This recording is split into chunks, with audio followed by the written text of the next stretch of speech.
That it grinds your wealth into bread for itself, then it bleeds you dry, then it dines on the dead. And the Fed went straight to your head. Mind what you hide, and your sighs unsaid, and your eyes turn blind to the signs unread. Flag bright red, so you let it in bed. You let it inside, you'll see that it's fed. Never you mind that it grinds your wealth into bread for itself, bleeds you dry, then dines on the dead. The Fed went straight to your head. Mind what you hide, and your sighs unsaid, and your eyes turn blind to the signs unread. Flag bright red, so you let it in bed. You let it inside, and you'll see that it's fed. Never you mind that it grinds your wealth into bread for itself, then it bleeds you dry, then it dines on the dead. Here's where our leaders would see us all led. Here's where our leaders would see us all led. Here's where our leaders would see us all led.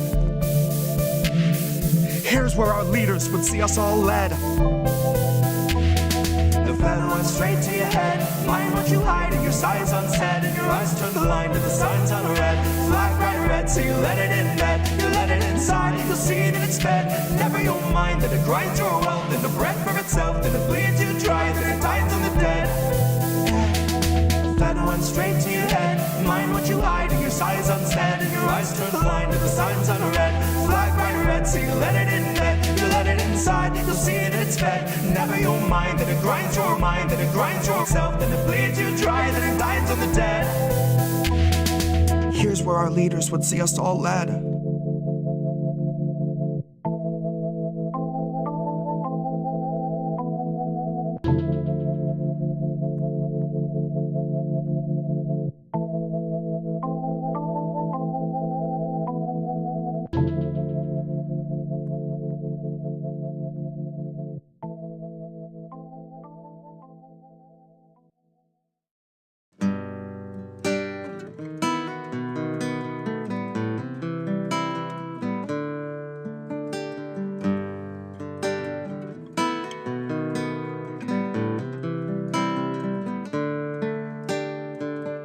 They'll gladly pay you by the hour for a minute or so, so you can sign off on the towers where they'll piss on your home.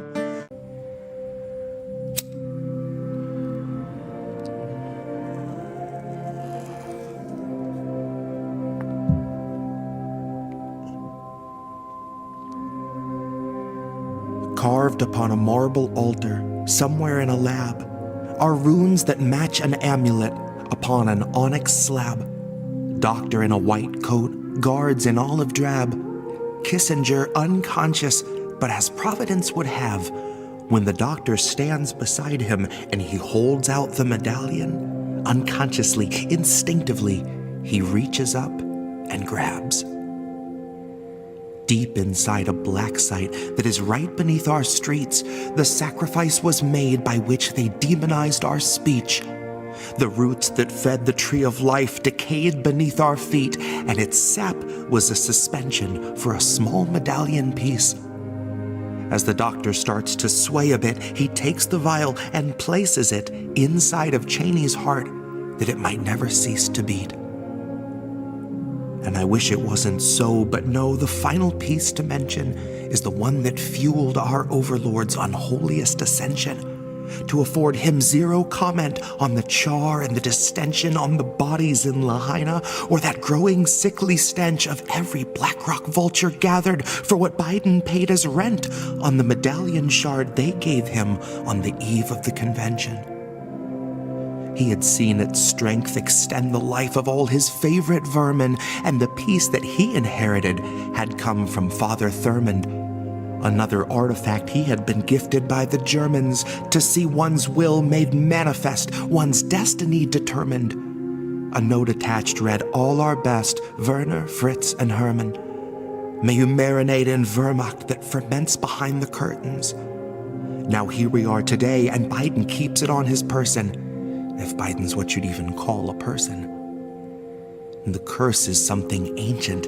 It is raw abortifacient that they shoveled down the throats of those who built and birthed a nation. It is fused into those corpses funding war on all occasions, and it's all that's kept McConnell from a state of vegetation. It is carried by the Senate doctors, whispered by the nurses. It's a perk to keep you perky for your centuries of service. It's the concentrated evil that's been powering our purges and coaxing every coup along, the dogs and drones and dirges. The nations we have raped because they would not consent to purchase. It pries our leaders' eyes awake and drives our country's urges to the darkest point where human hope and human truth converges. So look in Biden's eyes and see the rush on which he surges is the same that lit the flame that burned your churches. And those flames have had their day to see the vessels burned away, but the medallion, unscathed, always emerges. For as election season licks its lips and smells its purpose, there at once appears a motorcade of hearses. The calling of the pit like a liturgical insurgent, skinning off a sermon from the verses. He clutches a medallion of which he is just a servant, falling down a path with no divergence. Now some people wonder loudly just how low a man can go. Well, somewhere in a lab they've logged effects of pure immersion. How long can someone lay upon that ancient onyx slab before rising up a wholly different person? How blackened can one be within the ink of human greed before their voters start to see a different version? How corrupted from within before you see it in their skin? How blighted till it rises to the surface? Till it bleeds into your eye, or you stand from time to time staring off into the press like they were comets in the skies? How long until your arteries start clogging up with flies? How long till child labor phantoms haunt you in the night? How long has the medallion been deciding who survives? How long till it demands a higher price?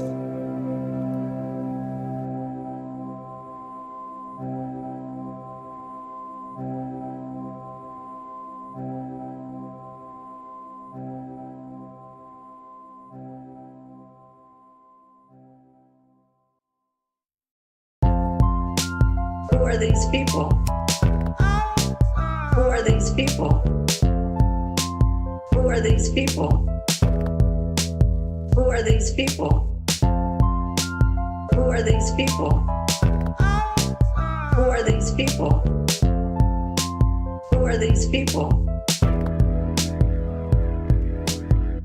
I watched a man decide to stand up for us, and I watched them take him away. So I had to break down your respect for the process, but the process won't be saved. Hi, I'm Nancy, and I love ice cream. I enjoy it. But not as much as watching people forced out of their homes. I like it better than anything else. Watching people forced out in the streets to live alone, and knowing that I own every homeless set of bones. I don't know why, but it seems to agree with me. I have a lot of energy. It's all more support from my hideous and ill-gotten throne, the weight of which is too much for you to bear alone. Which is why you ended up threadbare alone, kicked off your benefits and left to your own. The diner that you worked at was told it could open its doors, but there's no clientele, and it's probably just as well, because half of the staff didn't last, so they can't come to work anymore. You can't expect a corpse to pull itself through the door to flip omelets for $8 an hour anymore. Make your own food, clean your own floors, fake your own news, fill a whole morgue. Get a film crew out front, but don't let them in the doors. Let's keep it frontline heroes, America's soldiers, you know the score. Joe knows the score. I watched a man decide to stand up for us, and I watched them take him away. So I had to break down your respect for the process, but the process won't be saved. Who are these people? Stop saying the election is so goddamn important and start telling Joe he needs to rein in his supporters. Oh, that's right. Joe can't even rein in his tongue behind his resin molars. Pardon me for asking for some faculties from someone who is vying to control us. The man is not quite yet speechless, but you can bet he's soulless. And if you think he can stop the greatest threat that's ever held a public office, you might be Joe's equal in the ignorance department. But I can guarantee you we will finish what we started. A rabid coalition of activists and politicians, sex workers, educators, artists. Those of us who followed Bernie so close and fell the farthest. Who will not falter until all of us are cared for, regardless of whether it would turn a profit. Now I am not a leader or a teacher or a prophet, but I am here to proudly say today is the day I start campaigning for the role of Speaker of the House that we will build from the bones of the old Congress. And when I say bones, I do not mean framework or stones, I mean literally bones of the old guard keeping us from progress. Tonight's the last dawn before things get their darkest. Tonight's the last dawn before things get their darkest. Who are these people? The calm before the storm, the calm before the harvest. Oh, that's right. Oh, that's right. Who are these people? Tonight's the last dawn before things get their darkest. Who are these people? Good morning, Sunday morning.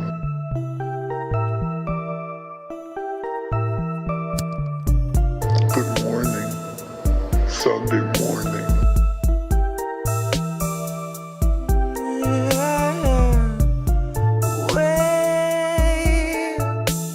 We're 40 Sunday mornings out from normal, and the world is not the same. Said you waited for a warning, but the warning never came.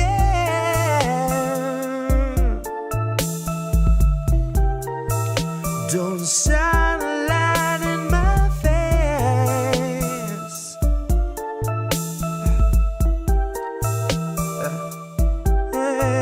Nancy gonna cut you a check too late. 2 years after your funeral's paid, 2 years after the grave, she'll be a little stronger for all of the dollars she saved. Watching you wake, watching you cling to your family slipping away. Watch her do nothing but pray. Watch her condemn the Republicans, take them to brunch and then shrug it away. Now watch us be outraged half of a day, then pick a new hero to face our leaders and think they could beat them, playing the game they played since Pelosi had real human blood in her veins. They're all one and the same, sold off stocks and they all maintain that the risk was benign and the virus was tame. Flash forward and 40 Sunday mornings fade, 250,000 people and it's wake and the cruise ship sailed today. So motherfucker, don't shine a light in my face. Wait. Good morning, Sunday morning. Good morning, Wait. Sunday morning.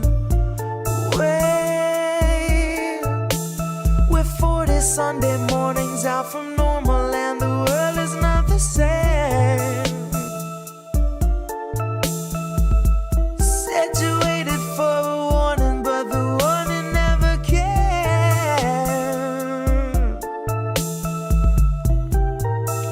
Don't shine a light in my face.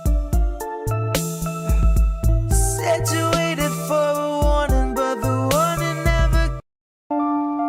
I guess this isn't such an awful place. Is that what you want me to say? You prove it's possible to sleep for days and to still think you're right here awake. The cost of living isn't much to make, but God, it's so hard to save. And when they told you everything was safe, were you safe?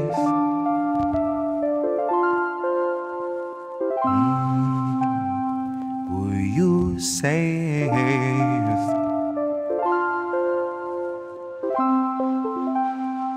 Were you safe? Who are these people? Were you safe?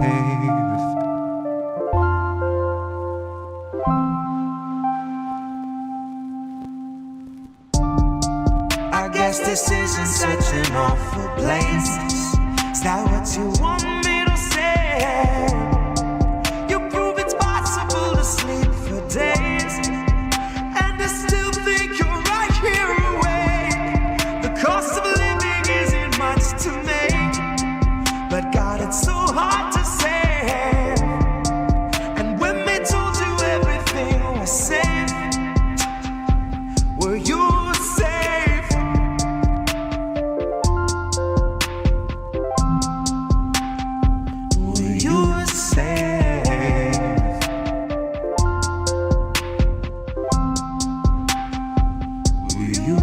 safe?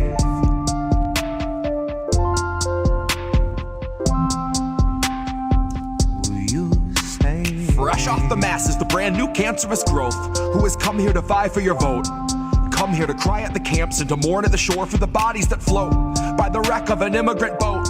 Then it's back to their luxury home, couple security booths and a moat. Couple cigars, little escargot, little booze and a soak. Just breathe in the steam and the smoke. Pink salt, lavender, candles are low. Shit, when you do what you do, gotta lighten the load. And he got a life of his own that's a sight to behold. And it's a lot to control, to decipher the code or to siphon the soul. The cost of a good night's sleep for the working elite is a bargain, no matter the toll. Worth any wager, and that comes straight from the mouth of the means to the goal that will swallow us whole. Ripe for the picking if you don't mind mold, and you know I don't. Maybe we're pleasantly prone, maybe we're taking a licking. No, Indy left. What is happening here? To check out IndependentLeft.news. The Indie News Network. Indie Left News. Oh, hey, Indie Left. IndependentLeft.news. Great work. Indie Left News. Independent Left.news. Independent Left News. Shout out to Independent Left News. Shout out. Oh, what's up, Independent Left? Friend show. Thank you, Independent Left.news. The INN, Indy, you're wonderful. I think Indy was onto something. Independent News Network, Indie News. Yeah. What's up, Indy, over on Rockfin? Independent News Network, also known as INN. Indie Left News. I don't know if I would have made it through that 3 weeks without Indy, honestly. No, I was just going to ask Indy. A huge thank you and shout out to Indie Left. No, you know what we're doing? We're world building, Indy. Indie Left News. You were doing the INN recruiting. Indie News. Independent Left News. Shout out to Independent Left News. Check out Independent Left News. At Kennedy News. I see Indy's in the chat. Hi, Indy. Okay, great. Bye. I don't know. Is this going to go to the right? Okay, bye. What's going on? Hey, there it goes. Now it's the right screen. Hi, everybody. It's Sunday night. Whoa. Okay, you really sounded scratchy there. What was that? Ooh. I don't know. Oh, that was a little better, but that was weird. Wow. Sounded like you were sitting in a fishbowl right there. Hello. All right. Hi, everybody. Okay, we're live. It's Sunday night, and it's 10 o'clock. Oh, it's 10:03 already, so we're late. It's how do we miss that? We just wanted to list. We just wanted to listen to Jesse Jett for a little longer, and Reef's already getting up. By the way, that's Reef right there. I need to add his name badge over there. I said I needed to do that last week, and I did not. So, boo to Indy. All right, so let's go over here. Hey, that's me. That's Reef. All right, I'm Indy. I'm on the left side. I'm talking. If you're on the podcast, it doesn't matter which side we're sitting on. And that's Reef sitting right there with the thing, with the bong on the arm and the cans on his head and the INN behind him and the bright, changing, colorful lights. And this is Indie News Network. We are, by the way, a family of independent, collaborative, collective content creators. Wow, I'm getting stumbled here. Wow. Okay. Yeah, we're building the world. Thank you. Max Sarge, by the way, thank you so much for all your support. You've been awesome in commenting, chatting, supporting. You were there earlier. By the way, Jesse Jett today, if you didn't see Stella Assange, Concert for Assange, Jesse Jett, 20-minute set. It was just, wow, outstanding. And thank you so much to Stella and the AssangeDefense.org for inviting Jesse, hosting him, and putting that out there and supporting his work. And we, of course, support freeing Julian Assange naturally. And so that was a great honor for all of us to be asked and be involved with. So that was great. I got some stories, and you know, this is like a true how do we miss that this week. And I'm excited about that because I brought some stuff that I think people really, for the most part, had not been talking about much. It kind of got lost in the sauce. Now, first story, people probably did talk about, but already a week later, I see Kitty. I see Commander Jody LaForge. Yep. Welcome, everybody. Yep. That is Commander Jody LaForge, who's decided to hang out for the stream. Yeah. All right. He got let out of engineering. Nice. Well. Who are these people? Well, again, so I'm Indy, and that's Brief. So thank you, Nancy. Anyway, let's go to our as we will go to, as we'll do like Kit, we'll do our first segment of the day, right? So, Boeing whistleblower. You know, I heard something about this. I heard there was a mysterious death that was ruled as a suicide. I did not really see very many people cover this. There's a lot of drama, a lot of political noise, a lot of other things, and I think this just kind of got lost in the sauce. Or there may not be much there, but I found an interesting World Socialist website article, and then an adjunct to that from Decensored News, who found something on Yahoo News that we should look at. So I don't know if you heard about this guy, John Barnett. Mitch Barnett. A little bit. All right. So John Barnett, let's just say, Mitch Barnett. Okay, that's his nickname. All right. 62-year-old former employee of the aerospace corporation, Boeing, right? Publicly traded aerospace defense contractor, was declared a suicide 2 days after he was found dead in a truck parked in a hotel parking lot. There are ample reasons, obviously, to question this narrative. Now, at the time, he was in the middle of a deposition in Charleston in which he was providing testimony for a civil case that he was pursuing against Boeing. So we're going to hear what happened here. He worked for Boeing as a quality manager for most of his 32-year career, during which he raised many serious questions about the safety of Boeing's 787 Dreamliner commercial aircraft. That's like the big monster. It's got, I think, 10 seats or 11 seats across. All right, 3 seats, 4 seats in the middle, and 3 seats on either side. It's a monster. All right, huge first-class cabin. They can pack a ton of people in there, and it flies internationally. Not quite an Airbus, but, you know. Right. So the suit charges Boeing with harassing him on the job, stalling any promotions, and ultimately forcing him to leave the company 10 years before he planned to retire. Well, why? Because he was screaming about.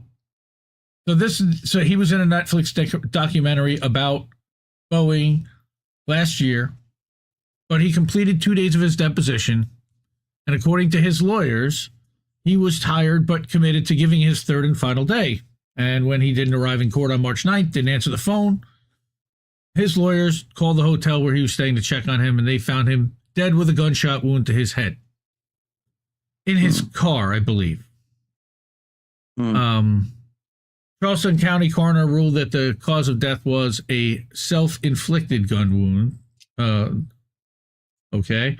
Sure. And the police report stated that officers had found a white piece of paper resembling a note near his body. However, his lawyers immediately challenged the claim that their client's death was a suicide and released a statement about it, right? That they didn't see an indication that he would take his own life. No one can believe it. Charleston police need to investigate this fully and accurately and tell the public no detail can be left unturned. Yeah. All right. So then a more revealing comment came from one of the Barnett family friends, Jennifer, who told the ABC affiliate that Barnett had warned her that if anything happens to me, it's not suicide. All right. Oh, great. And now we're going to get the warning put up, by the way, by Yahoo, by YouTube automatically. If you mention that word, so he did not want to. Yep. He was not interested in taking his own life. He wanted to clear this story. And so Jennifer's stunning revelation would, in a world based on reason, justice, and the protection of the public, be the starting point for investigations into other causes of his death, potentially. But instead, corporate media has, for the most part, failed to report her statement, even as it continues to report on various near disasters involving Boeing planes. How about that over the last several months? Now, those are 737 Maxes. This is a 787 Dreamliner. However, there was also a report about from Al Jazeera, where they went into this Dreamliner factory in South Carolina and interviewed 15 people, and 10 of them said they wouldn't fly in one. Right?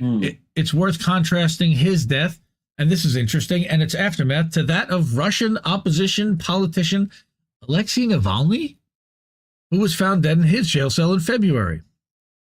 The news outlets, right? What? What? Wrong. Oh, okay. Right. Well, in this case, the news outlets, along with President Joe Biden, wasted no time declaring with no evidence that Navalny's death was the work of Russian President Vladimir Putin.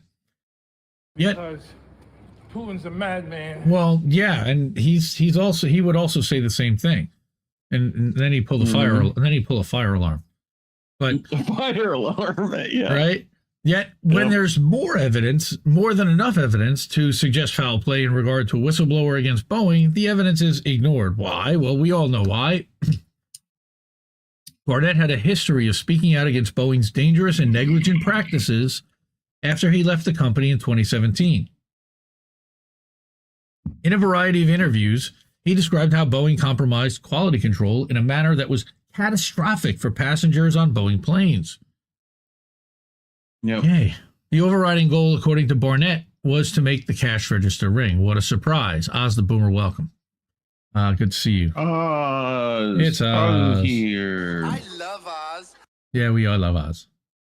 In an interview with the Corporate Crime Reporter, by the way, that is the outlet that the Ralph Nader organization offshot. I think it's Russell Mokiver is the host of that podcast. Barnett exposed the role of Boeing's military connections, inherited from its merger with McDonnell Douglas in 1997. So he says, quote, the entire team came down from the military side, and their motto was, we're in Charleston, we can do anything we want. They started pressuring us not to document defects, to work outside procedures, to allow defective material to be installed without being corrected. No problem there. The most infamous disasters of the Boeing aircraft remain the deadly crashes of the 737 MAX 8 planes in October 2018 and March 2019, which killed all 346 passengers and crew aboard the two planes combined. They didn't crash. You know what they Go ahead. You know what they haven't looked into? A lot of things. Enough is enough. I have had it with these motherfucking snakes on this motherfucking plane. Yeah, it had to be. It had to be snakes. Well, it had to be. Yeesh. Why have we not looked into this? Well, according to this, both crashes were caused by a relatively unknown piece of software, the Maneuvering Characteristics Augmentation System. Right? It's so mundane you don't even know how to say it right. Leaked documents and congressional hearings revealed that Boeing's leadership knew that MCAS could cause crashes by forcing a plane into a nosedive, overriding pilot control. Holy shit. Oh, great. Exactly what we needed. The corporate giant, nevertheless, exactly what the planes went needed. ahead. They went ahead with the installation of the software on all of its new planes. Of course they did. Why? Probably delivery time frames. Top management also went out of its way to conceal the existence of the system from pilots, airlines, and regulators. Of course they did, until it was forced to after the first crash. Ask for forgiveness rather than permission. Regulators. So, but even then, Boeing insisted that the MAX 8 planes were safe until the second crash, which of course triggered the global grounding of the aircraft. And a huge loss for Boeing's shareholders, which is all they really gave a shit about in the first place. Let's call it for what it was. Right? So, no executives were ever tried for the crime of developing and deploying a defective, deadly aircraft. Go figure. Federal investigations let then CEO Dennis Muhlenberg and current CEO David Calhoun off the hook. Go figure. Yeah. Muhlenberg made more than $80 million during his time as CEO. Calhoun made $22.5 million just in 2022 alone. Nice. Well, look, it's not all about the 787 Dreamliner and the 737B Max, whatever the hell these things were. It's clearly all about the Benjamins. Yeah, but clearly they had other planes, is my point. Like, this guy oversaw a lot more than just the fuck up of these two planes. There was a lot that went right at Boeing, and they made a ton and a shitload of profit and defense contractors and stuff that we never even hear about because it was for the military. Here we go. Boeing plays a massive role in the American economy and in the U.S. military-industrial complex. Here we go. It is one of the country's largest manufacturers and exporters, and it is a key supplier of the vast sums of war materiel purchased by the U.S. government. Materiel. I think that's probably a typo. I don't know. Nobody should doubt that it's capable of defending its profits and the interests of American imperialism by any means necessary, including the silencing of a troublemaker. Allegedly. Allegedly. Barnett is not the first to come to a suspicious end just before providing potentially damning evidence against a critical force in American capitalism. Journalist Michael Hastings famously was found dead after crashing into a tree at 100 miles an hour while investigating then CIA Director John Brennan. Huh. Took the, oh, now I'm going to be upset that I can't remember the name. Comedian ran a Ferrari into a tree. He starts with a K. Kevin Hart? No, didn't run a Ferrari into a tree. Oh. Who ran Kennison. Sam Kennison. Okay. Yeah, well, okay. So Michael Hastings' last story, Why Democrats Love to Spy on Americans, was published by BuzzFeed 11 days before he died in 2013. Of course. And then, of course, we've got 11 days before he died. Yep. And then, of course, we've got Seth Rich. Well, yep. And McAfee.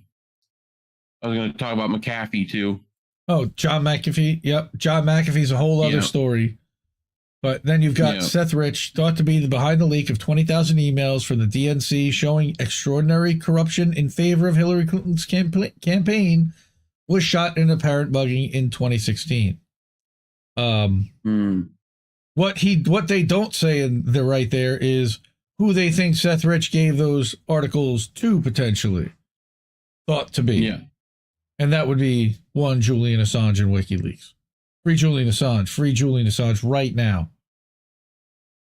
And then, of course, the creepiest motherfucker on the planet, and we still don't know who any of his clients were, financier and sex trafficker, allegedly, Jeffrey Epstein, not allegedly, actually, convicted sex trafficker Jeffrey Epstein, was found dead, of course, in his jail cell, hung after, with a paper T-shirt, after investigators into his business threatened to reveal sordid connections to high-level executives and politicians in the U.S. around the world.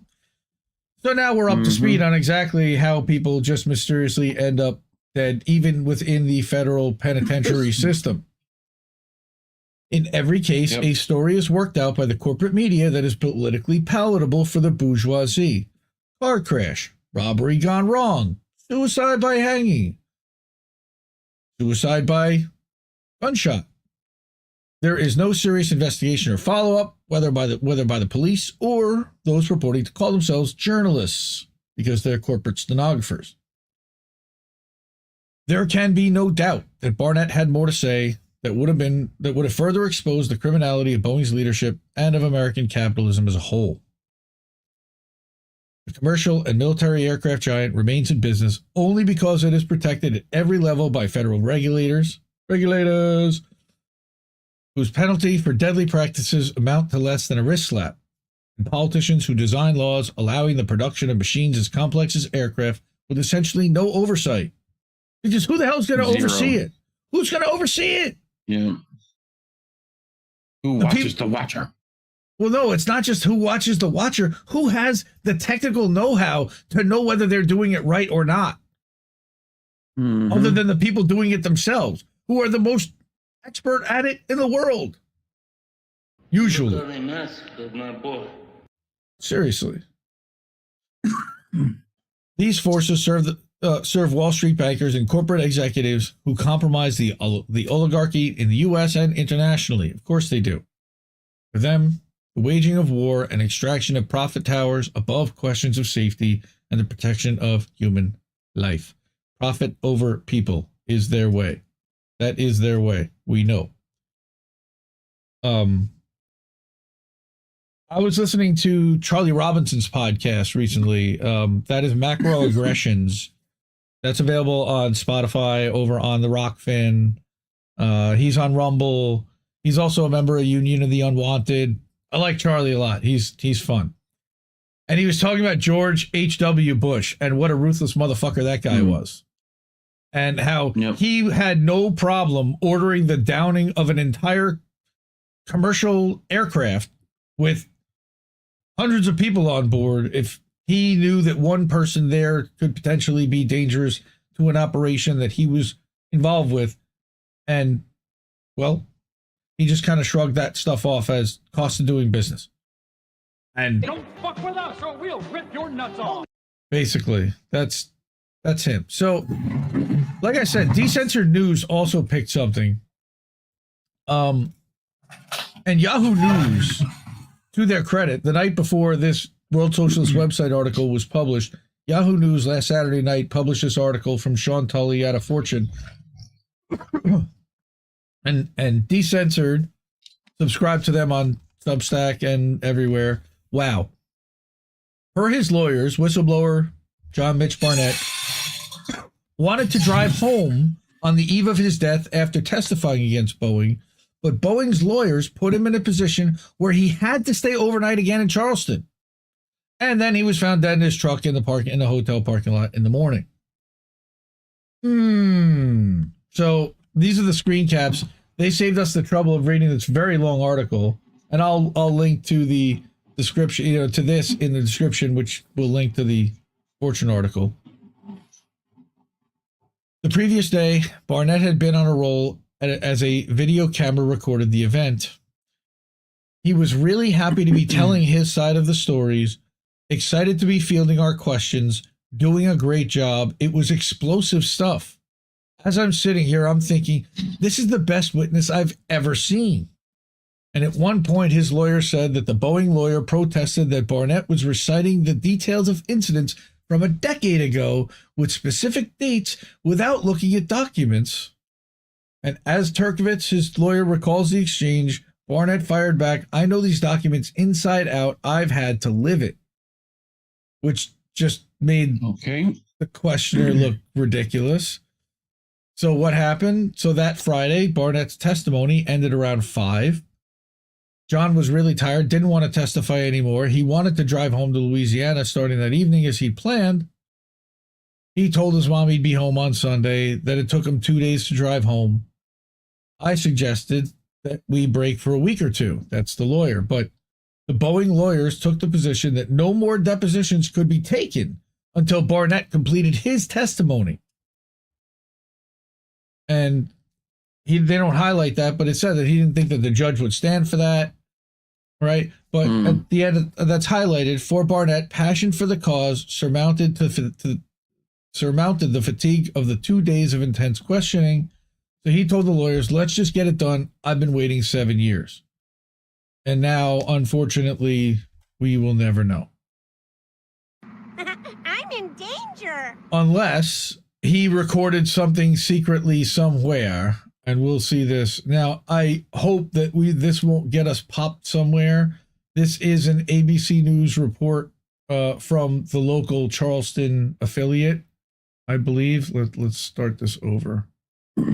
Our investigative reporter Ann Emerson has new information in the death of Boeing whistleblower John Barnett. A close family friend of Barnett says he predicted he might wind up dead, that a story could surface that he killed himself. But he told her, don't believe it. And Tessa, Barnett's family friend Jennifer said they had talked about this exact scenario playing out, but his words seemed like a premonition. He told her, don't ever believe it. I don't hear it.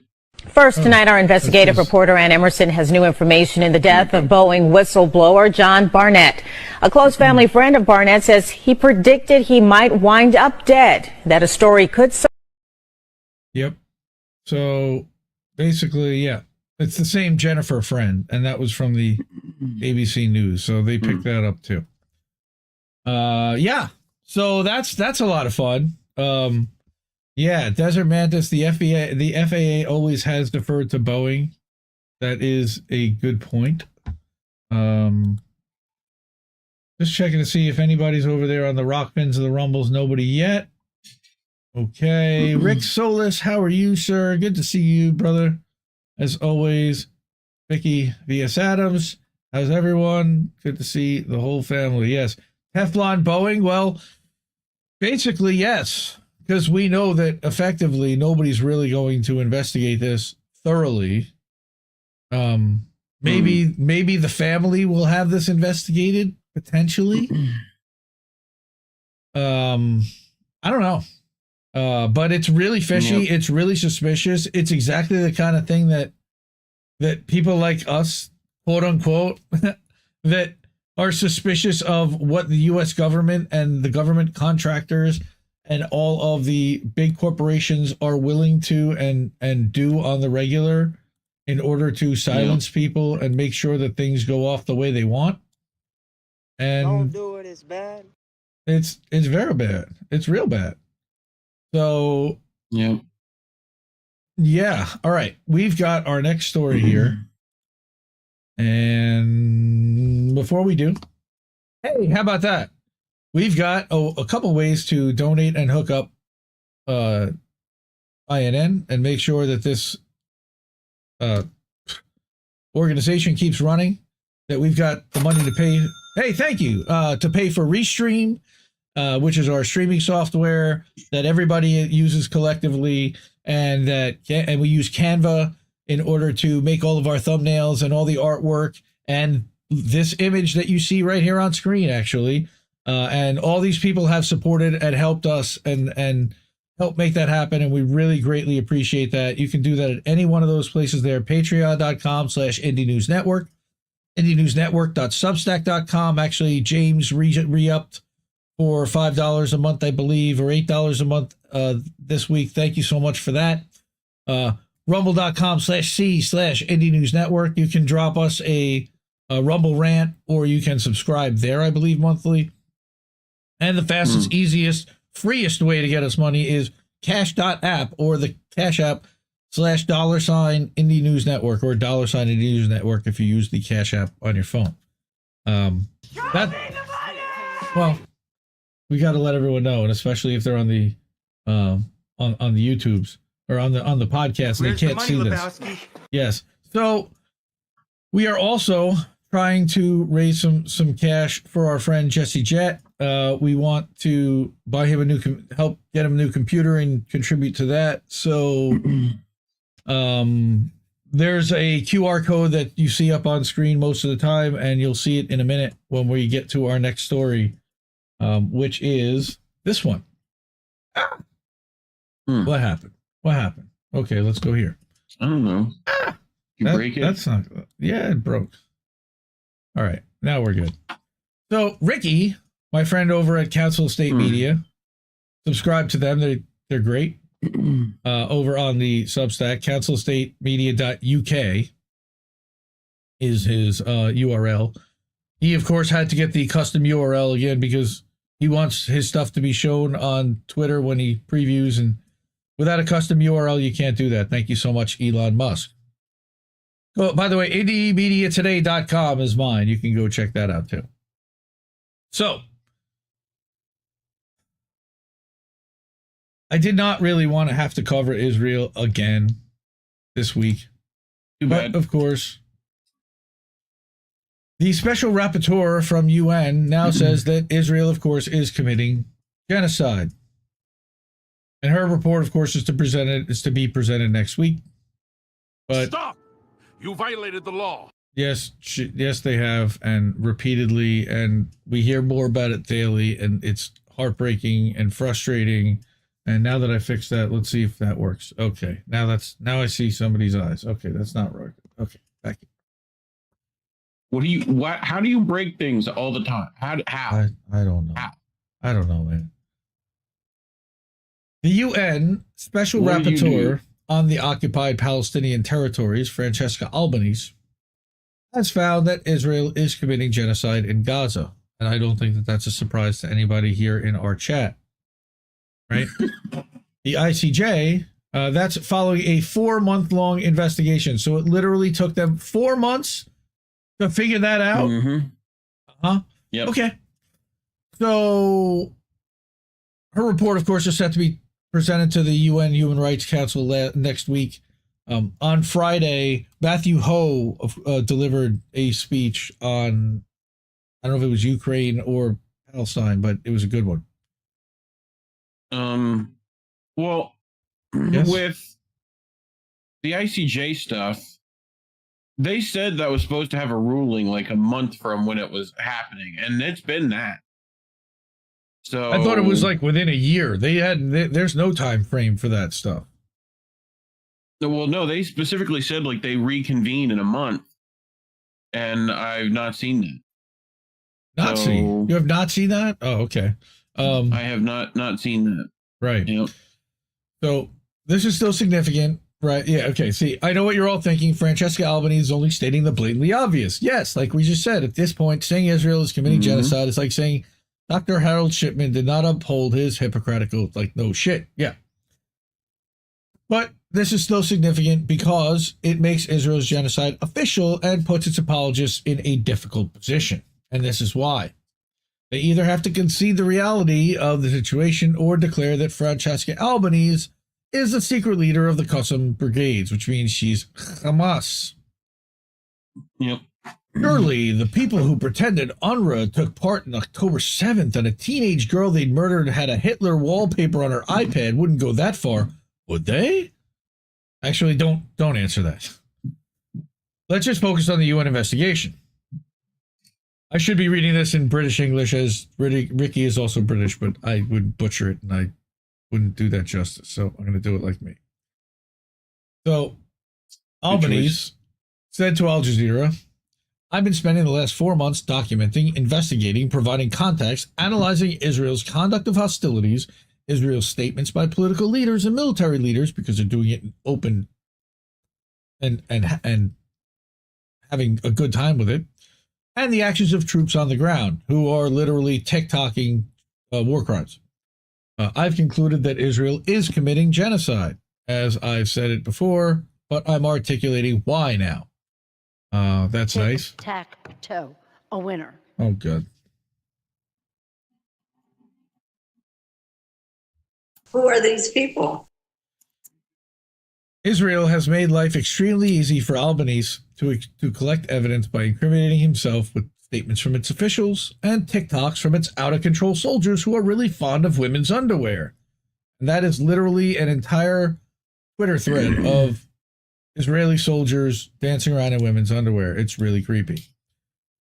But to mitigate that, of course, Israel has done its utmost to keep journalists out of Gaza, both by blockading them from entering and by murdering the ones who are in there. I'll add that. There we go. It has killed an unprecedented number of journalists, as well as beating up and kidnapping an Al Jazeera crew on Monday after destroying their equipment. Why? This, combined with cutting off power and telecommunications, mean Israel has done everything it can to commit genocide in the dark. Yes, that is the intent. All right. Israel has stated that it will not cooperate with 2 UN investigations, presumably because that would mean turning their leaders into The Hague. Obviously, the UN is involved in anti-Semitic conspiracy, along with all the world's human rights groups and Charlotte Church. This is a huge concern. Huge. Albanese has stated that Israel, of course, has attempted to hinder witness accounts. No shit. And she condemned their decision to deny UNRWA head Philippe Lazzarini entry into Gaza. That decision might have something to do with how Lazzarini described the situation, which was that, quote, the highest number of people ever recorded as facing human-made famine, along with mass killings, constant harm, and creation of conditions that gut life of humanity has a name, genocide, unquote. The Israeli Foreign Ministry insists that he was not denied entry into Gaza, but given the denial of entry was confirmed by both Egypt and UNRWA, I know who I believe. Albanese also said of the unprecedented decision, quote, Israel wants no witnesses and no truth tellers. Motaz Aziaza, by the way, was had his Facebook account not just suspended, now it has been canceled. He can't get back on permanently. So this woman pointed out to Twitter that the WHO even, and they're awful, but even they say that an increasing number of children in Gaza are on the brink of death due to acute hunger, with newborns dying because of low birth weight. I think you've covered this too. Meanwhile, thousands of trucks with essential supplies have been blocked at Rafah for months. Not that there's anything wrong with that. All right. And our friend Nuno Marquez over at Let's Bugle was mentioning today, I saw in a tweet that he said that they turned a truck around because it contained dates.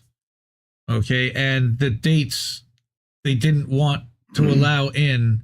So they literally turned the entire truck full of supplies around because it had one thing that they didn't like. They did the same thing with another truck because it contained... Why didn't they like dates? I don't know. But another one because it contains surgical scissors. That wasn't allowed on the approved list of things that they're letting in right now, apparently. Okay. So how could anyone argue that blocking aid trucks while babies die of starvation is anything other than mass murder? Israel has ignored all the recommendations by the ICJ to minimize civilian casualties and demonstrate that it's not committing genocide, because they are, of course. Right? Instead, it's done the opposite, increasing its attacks on hospitals, massacring civilians, and using starvation as a weapon of war. Ricky does not pull his punches, and I really appreciate that he does, just state it out exactly as he sees it. Even Netanyahu publicly stated, quote, "Nobody will stop us, not The Hague, not the axis of evil, and not anybody else," shortly before pretending UNRWA was Hamas and getting Western governments to suspend humanitarian support. This was in January. Are you proud your government has participated in the starvation of the most desperate people in the world? The reality is, Gaza is 85% of the 85% of the population are internally displaced due to the destruction of their homes, and they're regularly massacred while they queue for aid. We've seen that multiple times, the flower massacres. Given the amount of video evidence that shows attacks on civilians and mass graves and the apocalyptic extent of the destruction, it's impossible to deny what Israel is doing, unless you've no shame whatsoever, and most Zionists don't, which is why they've been making the most pathetic denials. And the best part of this plan is, no one can stop me. Ricky says he even saw one troll call the UN rapporteur an attention seeker and insist that she's not allowed to call this a genocide because only the courts can do that. This is interesting logic, considering Israel accuses Hamas of genocide all the time, which is insane, and also ignores the courts.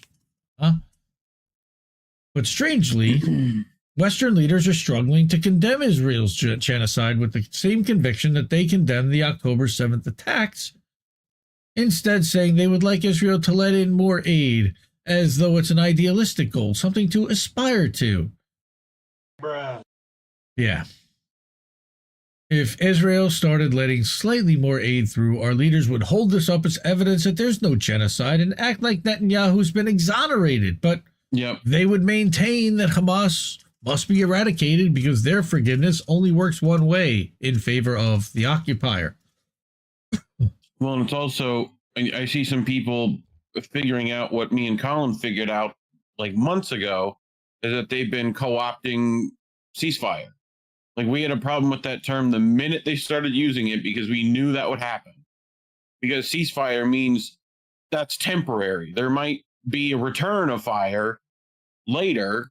Like, if you're not talking about the liberation of Palestine, end of story, what are you doing? Like, it's just dancing around the problem. So, this is what politicians do all the time. So, and you're seeing a lot of like shit libs and whatever go down this road, having the bare minimum position here. Now we got Kamala Harris and even I didn't want to use her name. Yep. She's asking for it too. And now she's getting applauded by clowns like Ryan Grimm, Otto the Autopilot, all right, that's falling for the crap. Why? Because he's got a book to sell. Because he wrote a book about her. Guys, he wrote a book about her. It's not really much of a mystery. You think you just fell out of a coconut tree? I'm not going to say anything. You exist in the context of all in which you live and what came before you. Famine is now officially imminent in Gaza and expected to affect 7 times more people than the famine in Yemen, with catastrophic levels of hunger, according to the IPC. We're potentially looking at the most intense famine since World War II, despite all the food needed waiting in trucks at the border. If those trucks aren't allowed in, starvation and disease are likely to kill more civilians than the bombs and bullets, meaning we could see at least a doubling of the official death toll of 32,000, which we know is substantially higher than that because that's not counting all the people currently missing and under the rubble. And then there's like the 100,000 that are injured, or the amputated limbs, or the orphaned children. And that was the number since, by the way, that number hasn't been changed since December. Thank you, Nick. From what we've seen. Nick Cruz for pointing that out this week. Yeah. Everywhere. So definitely underreported number here. Yeah. While the civilized world rightly shows outrage, the British government ministers insist that pointing out Israel is committing genocide is somehow anti-Semitic. That's going around. Zara Sultana and Beth Winter have both been rebuked in Parliament in the past week for expressing concern about starvation being used as a weapon of war. How dare they mention it? In a real country, the ministers rebuking them would be facing prosecution for supporting genocide. It's not like the police can't involve themselves in this kind of thing either. If you doubt that, try tweeting something in defense of Hamas and watch how quickly anti-terror police arrive at your house and confiscate your devices. You stay safe out there, Gordon Dimmack, and don't fall for it. Please, stay safe. Don't let them get you. Authorities can quickly punish support for Hamas, but not support for the genocidal IDF, who kill at least 20 times more civilians and injure many, many times more. When this thing is over, we'll need an inquiry into why our political establishment and mainstream media decided the lives of Palestinians matter so much less than the lives of Israelis. Now again, 1,147 is the total number of Israelis they say officially were killed on 10/7. The numbers don't lie, and they spell disaster for you. Big Papa Pump, baby. New World Order, as George H.W. Bush famously said. But we have before us the opportunity to forge for ourselves and for future generations a new world order. Yeah, that ruthless motherfucker right there. Yeah, we talked about him a little while ago. But anyway, yeah, it's crazy. But one thing for sure, we have an interesting few years ahead, right? If our leaders ignore findings that Israel is committing genocide and continue to support it, what'll happen to organizations like the ICJ, the ICC, and the United Nations? How will anyone take international law seriously? They don't. If it's applied only selectively, even for the most serious crimes humanity can commit, they don't care. I'm no legal expert, but I'd love to hear from someone who is what they think is likely to happen going forward, or is this one of those times that's so unprecedented nobody knows? I suspect it is. Well, I think that it's not, in a way, except that it is unprecedented in the fact that it's never really been covered up by the West. In a way like that. Maybe World War II. I don't know. But World War II certainly vilified Hitler and the Nazis and didn't try to cover up Nazis like they certainly tried to fucking cover up in Ukraine.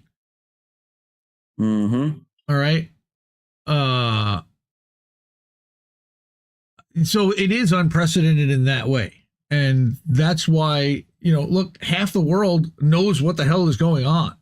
and it's the half that doesn't listen to Western media. And we are plugged into that side of it too. Well, I heard Colin brought a thing on Wednesday that was about the schools. Yeah, where the kids said, "Why do you teach us about human rights if it doesn't apply to us?" And that got me. Just fucking devastating. Okay, so fuck Google, who's now over on the Rumble. Also, welcome, fuck Google, who's now OG fuck Google. Because AO, they deleted his YouTube account for spanking deranged Zion Nazis. Yes, fuck Zionists and YouTube. Yes, that really sucks. Fascists can eat the back of my dick. That's kind of gross. So thanks for that. All right. Nobody's over on the Rockfin yet. So rockfin.com/INN and rockfin.com/IND left news. If you're over there, let's turn that off. Boom. Okay. Let's see over here. Yes, we are dealing with a desperate ruling class. Desert Mantis, I agree. Anna Ringwald is that the West is bought, and what can overcome that? Well, an East that is not bought is the answer, and that's going to be China. China, right? So China's the answer, unfortunately, and they're not the answer. They're not the utopia, and they're not the answer that everybody really wants necessarily. But you're going to need somebody who's a bigger power with a larger population, more money, more weaponry, more every type of power there is. Thank you, Retro. Yeah, in Ukraine, they're our Nazis. That's right. They're Urna. No, they're Un Nazis. OUN. Right. So, thank you, Bad Cookies. Thank you for being here. Love you, man. Appreciate all your support all the time. Seriously. And now that finishes up that portion of the segment, but we're not done yet because I also want to bring into account, and we've talked about this already, but from Prism magazine or prismreports.org. This is a Palestinian doctor from Michigan. And she wrote an article that is absolutely heartbreaking. The headline is Israel's war on Gaza is a war on women, children, and healthcare. And her statistic is that a baby is born in Gaza still every 10 minutes. And we've already heard about them blocking baby formula, anesthesia. I mean, wow. So she says, I'm a Michigan-based practicing. Wow. Okay. It's a little late and Reef's the one hitting it, but I'm the one who can't talk. I'm a Michigan-based practicing neonatologist and a mother who has dedicated the better part of 21 years to taking care of children. As a neonatologist, I work around the clock to make sure the sickest babies receive the best care and can eventually go home with their parents. To know that in 2024, babies in Gaza are being intentionally subjected to hypothermia, malnutrition, and dehydration by Israel's blockade and bombardment, and that hospitals are lacking clean water, electricity, and basic resources is a nightmare I could never imagine. In 2015, this woman had the privilege to work in a Palestinian neonatal intensive care unit in the West Bank that's called a NICU. Yep. Honestly, when we were having kids, I'm going to stop this for a second and say that when we were having kids, one of my wife's great fears was that one of our kids would end up in the NICU. None of them ever did, although that would mean they would get the absolute best care, but that something they need a little bit of extra attention and they could not be with the parents, and it separates them from their parents, and it's really rough on the parents while they're in the NICU. Okay, so I went with the goal of providing knowledge and training to medical staff in the NICU there, but it was I who gained knowledge from the community of welcoming people I met. Physicians work hard to provide the best care, even with lack of resources, like more updated ventilators or the ability to provide the IV fluids many preterm babies need while their immature digestive systems are vulnerable to injury. Mothers traveled far and crossed multiple checkpoints manned by Israeli soldiers. Of course, we've covered how they detain people and make their travel unnecessarily long just to inconvenience them and make their lives more difficult. Checkpoints manned by Israeli soldiers to visit their babies and bring breast milk. Some couldn't travel, so their babies were fed formula or more simple IV fluids. But today in Gaza, basic necessities like formula and IV fluids are nowhere to be found. Mm-hmm. She's reflected back on her time in the West Bank. After work, she would walk the city streets, shopping in the market for guavas. She ate delicious cuisine in various restaurants where she was served with the utmost hospitality. And now Israel has ramped up its attacks on Palestinians in the West Bank. We covered that last week, killing 435, including 116 children, and injuring over 4,500 since October 7th. In Gaza, Israel has killed more than 31,900 people. That's a nice way to say it. There are no more markets. There are no restaurants. There are no functioning hospitals. No functioning hospitals. People should try to quantify that number in their head. Think about how 100 people look like to you if they were at your front door. Now multiply that by 30. You know what I mean? And you're not even coming close to what that actually is. Meanwhile, it's terrible. Mm-hmm. And the denial still is even more gross. Meanwhile, the U.S. recently vetoed yet another UN Security Council draft resolution on Israel's war on Gaza. It's more like an assault on Gaza, blocking a demand for a ceasefire, for an immediate ceasefire. They've been doing that multiple times. The U.S. was the only country this time to vote against the draft. Their support of Israel, our support, unfortunately, of Israel, gives the Israeli government the power to create death beyond bombs with famine and create a complete collapse of all health and human infrastructures.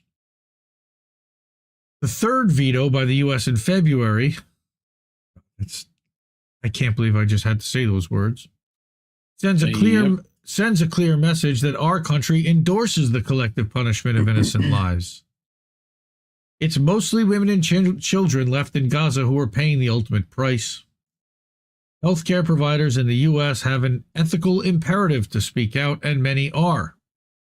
Doctors Without Borders is calling for an immediate and sustained ceasefire. Not permanent, sustained. Doctors not calling for a permanent ceasefire. What's wrong with that picture? It's just they're band-aids even then. Right. Until you deal with the fact that they're still occupied, what are you going to do? More than 150 faculty members, right? Go ahead. Sorry. Well, I was just going to say that there's a reason why they've been doing this to the children and the women. They're worried about some freedom fighter in the next 20 years completely undermining everything they have now. They're literally trying to get the next charismatic leader from being there.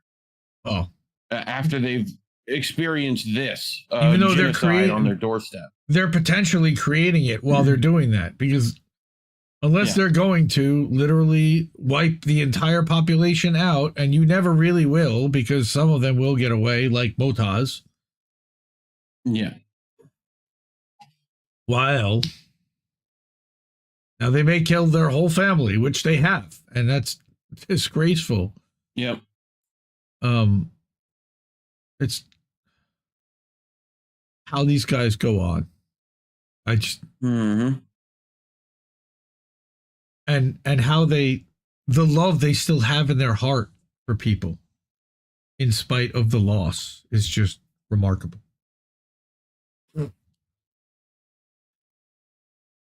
More than 150 faculty members from public health and medical schools across the U.S. have signed an open letter to President Douchebag demanding a ceasefire in Gaza and an end to attacks on hospitals. Again, I had to say the line that this guy is endorsing attacks on hospitals, including Al-Shifa, which was really, really bad this week. And we're not even going to get into any of that, but look up what happened at Al-Shifa Hospital this week. Yep.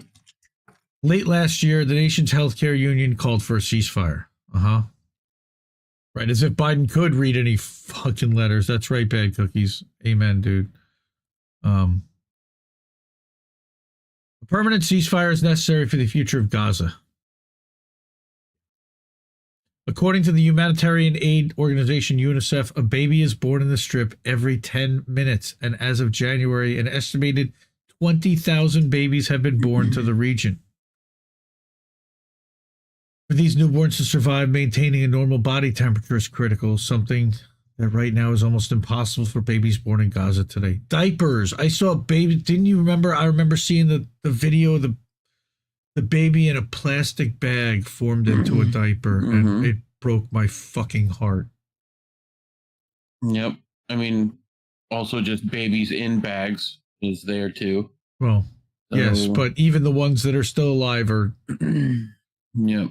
They're having to make I was reading shift somewhere diapers. That part of this has been before October 7th, the population of Palestine was almost like they were making Israelis a minority in the region. Like, and that might be partially why a lot of this is happening. Could be wrong, could be talking to my ass, but well, I did hear something along those lines. That when they've you been worried realize about that. When the final numbers in the end come out and it comes out that they eliminated 10 or 15 or 20% of the entire population of Gaza. Yeah. I mean, again, they're not really there yet. But once that really is, I mean, again, you're still dealing with 90% of the population, but where are they going to go? Likely into that holding pen in Egypt that they've been building that wall. Yep. And we covered that too, that they're building a wall to basically stop the refugees that they're anticipating will be pushed out of Rafah at some point. Yeah. I mean, they told them to go north, but you can't go north because you can't get supplies north. Well, then Israel's going to blame Egypt. They're going to push it all the way back to that particular river there. You know, like, it's just a constant battle of them trying to take power. So, you know, and land. I mean, that's why they're in Lebanon, why they're in Syria. So, again, I'm just even talking, you know, healthy babies need diapers, but preterm babies are at risk of becoming cold because of their limited fat stores that help contribute to maintaining a normal temperature. This is why incubators are so important, but incubators, of course, require electricity, which is yet another thing that Gaza does not have right now. Unless they've got a generator that hasn't been destroyed by Israel, and they're targeting heat signatures in order to be able to destroy all of them, allegedly. Well, and that's one of the people at the Bushnell Memoriam was saying, like, look, the Air Force, all these organizations have more than enough capability to see inside every building and know exactly who's there. Yep. And they know exactly they're not doing down that. to the person. But now that they've destroyed all the buildings, they don't really have the ability to do that anymore, other than tracking cell phones. Well, I mean, if they can even charge their cell phone, laser, you know, like you can see literally heat map to the region. Like, you send one of those fucking, I forget what plane that is. It's the one with the big dishes and stuff for comms, things like that. All they got to do is, like, dude, one sweep of the region and they know where everything is.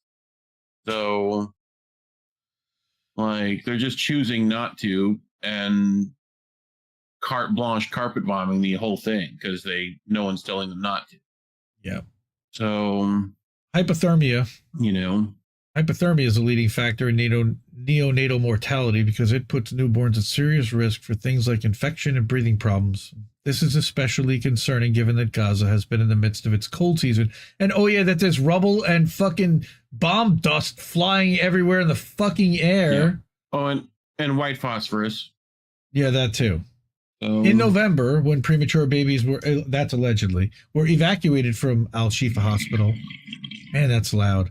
Israeli soldiers informed medical staff in the neonatal intensive care unit that the newborns had to be removed from their incubators and transferred to another area of the hospital. This is literally the story that they told about Iraq. They took the babies out of the incubators. Then in Iraq, they allegedly put them on the floor, but that was a lie. The babies were then carried, wrapped in towels and diapers, and moved to the surgical department. That transfer alone put the babies at risk of becoming cold and dying. I believe we heard something about 38 babies in the end. So she said in Gaza, medical staff leave their families every day to travel to the hospital, never knowing if they will live to see another day or if their families will. I spoke with Dr. Mohammed Salama, a neonatologist at Emirati Hospital in the southern part of Gaza, close to the Rafah border. He told me that he often works an entire day without food and often only has a few sips of water to drink. The hospital has been forced to function with major shortages of its medical supplies since the start of Israel's war on Gaza. No surprise.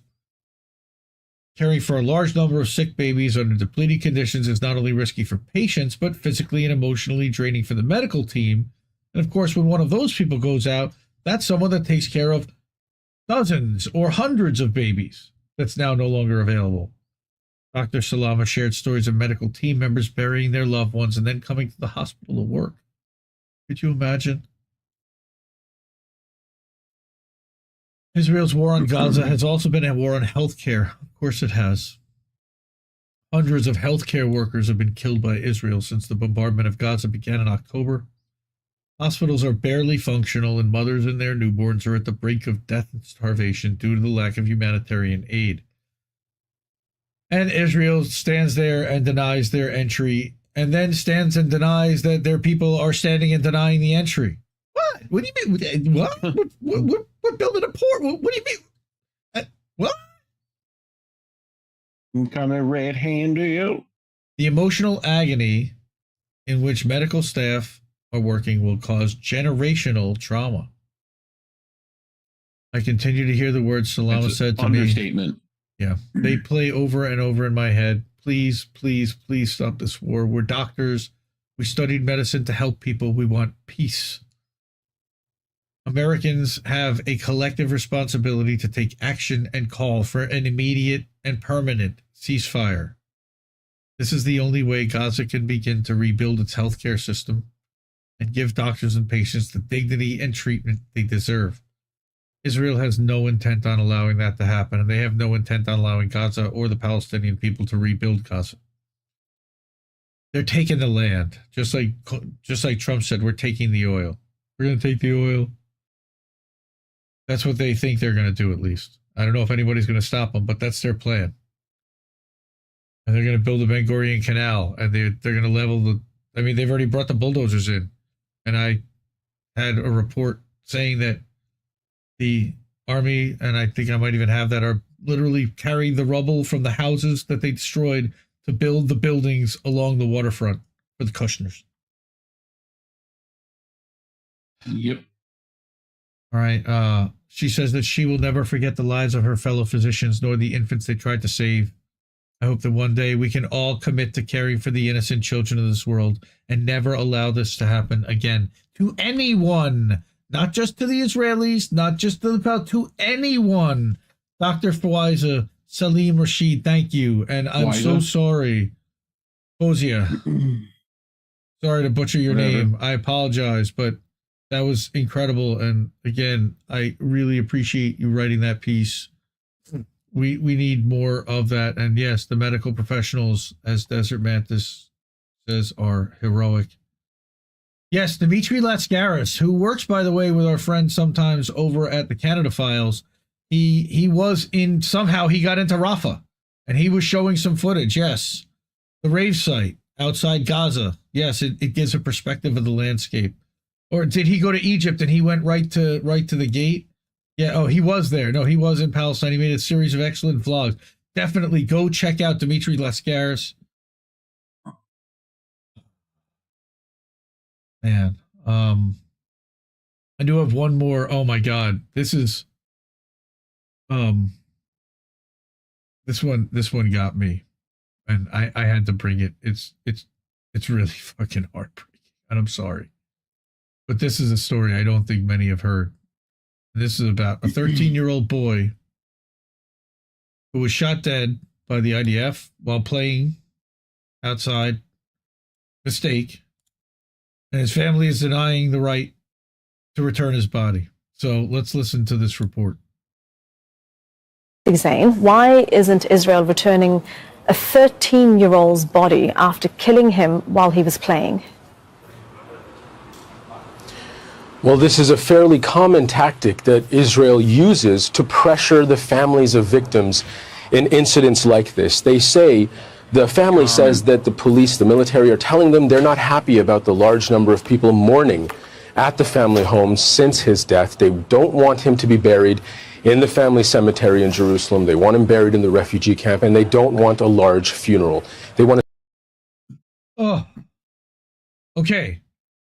I'm going to stop that right there because that enough is so much to take in. Mm-hmm. They're punishing the family by holding the kid's body because they killed him, and it's bringing a lot of notoriety and a lot of public recognition and support. People want to attend the funeral, and they're now punishing them for that. Speaking of funerals, I mean, this just reminds me of the Shireen funeral. Yeah, where they literally were like having to pull out her casket, and right, like the pallbearers were being attacked by IDF. Like, yep. What? Yep. To suppress these incidents when they happen. They don't want to draw attention to it. They don't want these to be moments where the death is marked in any large fashion. They don't want it to become an icon of any kind when these kinds of deaths happen at the hands of Israeli military and police. Now, Rami's sister, Sandy, was quoted as saying, "We only want them to hand over his body so that we can bury him and say goodbye, especially since they killed him for no sin, no reason. Rami was playing and they killed him while he was playing. They deprived him of life and deprived us of him. His friends who were with him are traumatized." So once again, the death of this young man makes him one of 116 children killed since October 7th here in the occupied West Bank. Jesus, man. How dare you? Yeah, I mean, it's so gross. And I think we need to tell these stories because they're not being told enough here. And yes, I agree, Cookies. This does really suck and it's sad. Happy Purim, everyone. As children all around this country dance as if there's nothing happening, and they are literally pretending as if they're not murdering children every minute of the day, effectively. Well, there is some kind of good news, I guess you could say. I don't know. None of it's good news because it's all war and it's all exposing stuff and it's all bad. Now, again, if you can support INN, we really appreciate it. We appreciate all the support. We could use some cash to keep the lights on, to pay for the streaming software and for the design software and all the other little goodies that we use, and maybe get some people some equipment. That's what that QR code's for, so we can hook up Jesse, that QR code down there by Reef. Okay, so this is a story I'll bet you have not heard because I didn't hear it. And I'm like constantly scanning for news and stuff. And I was like, wait, what? I found this in like in a newsletter called Karina's Newsletter on Substack that most people are not subscribed to. And I am not subscribed and following the Cradle.co. I probably should be, and we all probably should be, but Lebanon busted an extensive, dangerous Israeli spy network in Beirut. Really? Hey, how about that? Mm-hmm. Yep. So, 2 individuals who were detained in late December were found in possession of highly advanced espionage equipment. So, this is an exclusive story by the Cradle. It does not say who wrote it. It's the staff wrote it, because probably the person that's breaking this did not want to get themselves in trouble and targeted by the people who would target them and blow them up. But let me blow this up a little bit so we can read it a little better. Sorry, probably bad phrasing. Come on, put reader mode on. Thank you. All right. According to this, an extensive Israeli espionage network, according to this Cradle, was discovered last year by authorities in the country. Lebanese newspaper Al Akhbar reported on March 21st. According to the report, parliamentary guards spotted a suspicious vehicle circling the residence of Parliament Speaker Habib Berri in Ain al-Tineh in late December. And I am butchering the pronunciation, I'm sure. After the car was stopped, an individual by the name of Muhyiddin H., who had been driving the vehicle, which was detained when a highly advanced espionage device and several mobile phones were found in his possession. Well, that's a little weird. Is that one of those like spy butt plugs that they have all the gadgets in? Is that what they found? Well, I'm betting that's what they found. Following their inspection, dozens of videos of what appeared to be a comprehensive mapping of the area. Sure. The individual was then handed over to the information branch of Lebanon's internal security forces, or the ISF. You're fucked. Where it was determined that that there was a suspicion of dealing with the enemy, Israel, in a dangerous and unprecedented manner. No, I really don't. Oh, goodness gracious. Spy butt plugs, please no. Please no. The report states that the person caught. You're gonna get your lockpicks and, laser watches into. I mean, this is what they use, people. Historically accurate. But anyway. They talked about that in Pulp Fiction, I believe. Christopher Walken tells a story about that. Sure. Yeah. I don't know if that one had a laser in it. Your grandfather's watch. A little different. Your grandfather's watch. Yeah. I wore this uncomfortable hunk of air 7 years. And now here, I give the watch to you. Okay. Yes, kept in their prison locker. That's correct, Mastermind Hour. Ugh, gross. Okay. So. I mean, look it up. Look it up if you want or don't. The report states. The thing. Right? That Muhyiddin H. received $200,000, which is an unusually high sum for a small-scale espionage mission, indicating the seriousness. Reminds me of, speaking of serious, there was a spy thing that was literally a prosthetic testicle that contained like spy gadgets and whatnot. Why? Why? Was he going to be Johnny Three Nut? Or were they going to replace one of his nuts with that one? I didn't like it. You could look it up. It exists. Like it's like in the spy museum and whatnot. But it was like essentially the idea was that that's not something you would like check. No one's going to like feel that and see if it's real or not. So these are the things that MI6 and the CIA did. And yes, the Christopher Walken scene, by the way, Bad Cookie's correct, was in Pulp Fiction. Christopher Walken sitting down with a young Bruce Willis explaining to him how he got his pocket watch. You just don't want to know what everybody in my family had to go through to get that watch. Zed's dead, baby. Zed is dead. But anyway, The report identified the second detainee as Hadi A, who had been working with Muhyiddin H. Both are experts in computer and communications engineering, or at least according to this report. Al-Akbar adds that the two provided the name of a fake U.S. company, Monolith, which is most likely a fraud for Israeli intelligence, claiming to have been contracted by it. Now, this is interesting. It said that they had gathered fake business. They had gathered, except they got $200,000 apparently. So it's not fake; it's real business once the money comes in, right? Once you start doing business, it's real business, but it's all fake business until then. Yeah, that's right. It's all fake business. Thank you, Tim Dillon. So Monolith. These guys, Al-Akbar said they had gathered intelligence on several areas in Beirut and in its southern suburbs, complementing the intelligence gathered by Israeli aircraft hovering over Lebanon and its capital every day.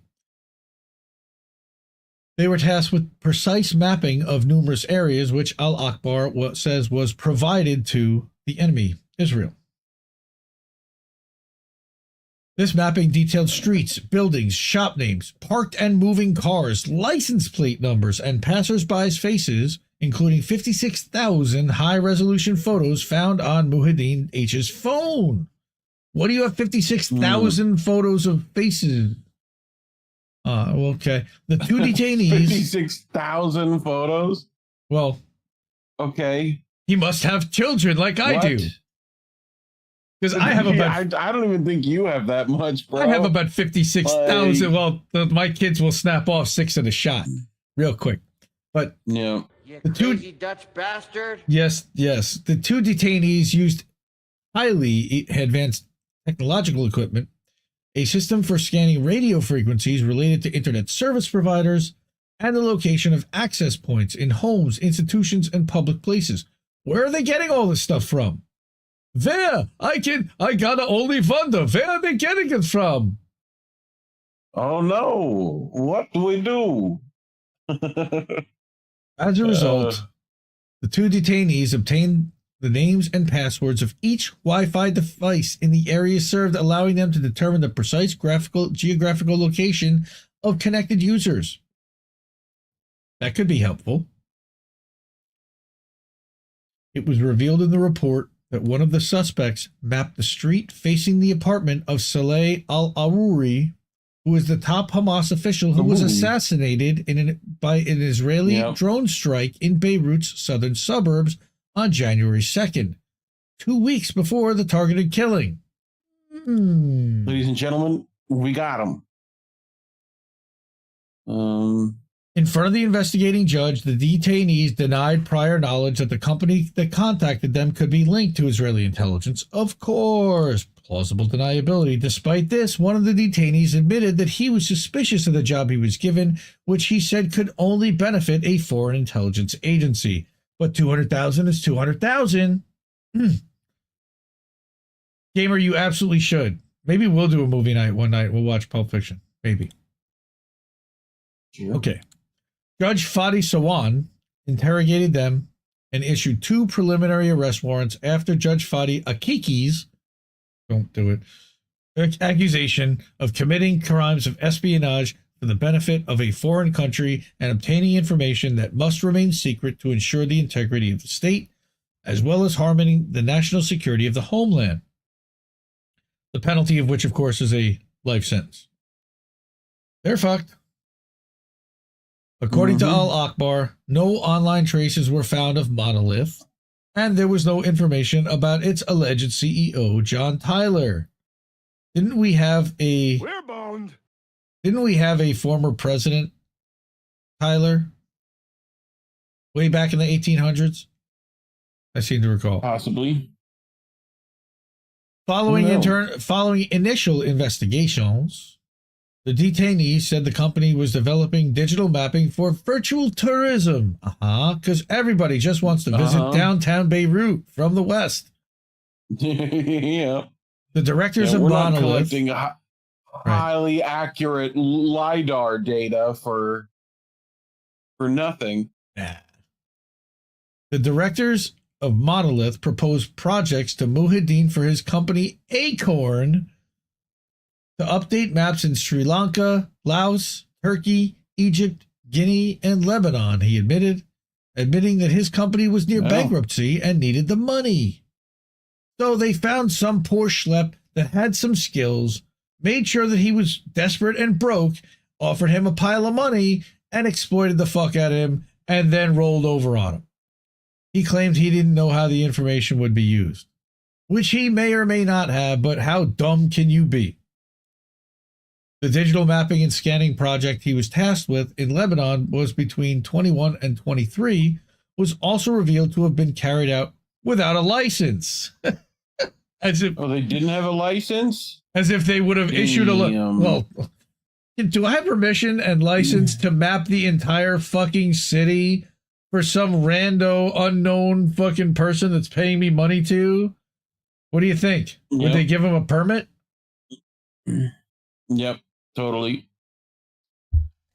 Otherwise they're anti-Semitic. They didn't do that. The Al-Akbar report comes after several recent security incidents in Lebanon. In late February, Lebanon's resistance Hezbollah arrested 6 crazy Dutch bastard nationals in the southern suburbs of Beirut who were found with military-grade weapons and advanced equipment. Not good. That week, Hezbollah also detained a Spanish national in the Al-Qafat area in Beirut's southern suburbs. He was found filming and taking pictures with his mobile phone, for which he claimed to have been lost and needed to share location information with his friends to pick him up. Yeah, who does that? But during the interrogation, it was discovered that his phone contained an advanced program preventing access to the stored data. Well, I mean, that's just smart to do. Yes. You have a phone. Yes. The arrest came, yes, but if you're going to Lebanon and you're going to extensively photograph an area and turn on your location data, yep, expect that they're going to want to look at that. Yep. The arrest came as part of added measures by Hezbollah security officials in response to increased Israeli and foreign intelligence efforts to collect information pursuing the assassination of Hezbollah cadres. So, I wanted to cover that story because Israel took an L while they are dealing, destructive, devastating blows all over the place to the Palestinian people. They're also, by the way, they bombed Lebanon and they also bombed Syria, or they bombed. They were bombing 3 countries effectively at one point. So they are really taking an aggressive stance. They want to retake the Golan Heights. Well, I believe they already have, and make sure that that's, secured. And there is talk of the original, them restoring the quote unquote original Israel, which would take up part of Lebanon and Syria, which was cut up at one point. Yeah, Kameshwari Kate, welcome. How are you? There's a place at Larkspur Landing in Marin that sells $28 and $32 smoothies. Holy moly, moly, moly. Larkspur Landing. Oh, my word. Yeah, they were talking about the $5 smoothie. Oh, because it's a $5 shake from yes, it's a $5. Yeah. I got a taste what a $5 shake tastes like. Yeah, dude, well, now a $5 shake is cheap if you go to Five Guys, and we all know about Five Guys, but that's another story for another day. How we doing? All right. Doing okay. No, we're doing all right. We got one more story, and it's a funny one. And I don't know. I think we've done maybe one Trump story in the 2.5 years that we've been doing this show. But this one kind of maybe plays into everything we've talked about a little bit. Oh, that's funny, Reef. I can actually see the monitor. Okay, you can't see that because it's being blocked by the QR code. Weird. By the bond cam. Okay. Anyway, sure. That's cool. In my screen. Fuck, Spies and Butt Plugs. Okay. Sounds like a great movie. Brown Eye. Yes, thank you. Oh, fuck Google over on the Rumbles. Yeah. And Talking Wombat went over to both the Rumble and the Rockfin. We are, by the way, rockfin.com/INN, rockfin.com/IND Left News, rumble.com/C/Indie News Network, rockfin.com/INN. Like I said, you can also do that here and donate and support and subscribe at one of these places. We do put out weekly updates at our Substack, so you can support us for doing that. I gather that all week long, every live stream and every appearance from all dozen members of INN. And here's all the list of people that we really love and appreciate that have helped out and donated and supported independent media, because we need it more than ever. So, bacon tastes good. Pork chops taste good. Yeah, oh God, don't get me started. AYE, come on, stop. All right, so like I said, I have not done but maybe one Trump story, and I think it might have been like something having to do with the Twitter files. And when, it was about like the censoring and deplatforming of Trump. I haven't really covered like anything that he's done or that's happened to him. And I don't talk electoral politics, and this is not about electoral politics. This is about another story. This is about shitlibs melting down. And so I'm going to have a little bit of fun with this right now. And I'm going to put up a screenshot or a video, and I'm not going to play it because I think people played Bill Maher, but fuck Bill Maher.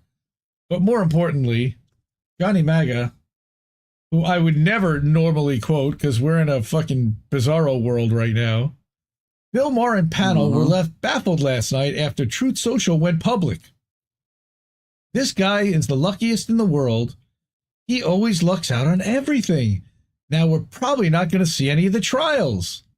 Teflon Don stays winning. And I love seeing that only because the words Teflon Don played into where I was going tonight. The thumbnail and the segment is called Teflon Donald, because all the shitlibs have been freaking out about he can't make bond. He's going to have to sell all his properties. Letitia James is going to start seizing his properties.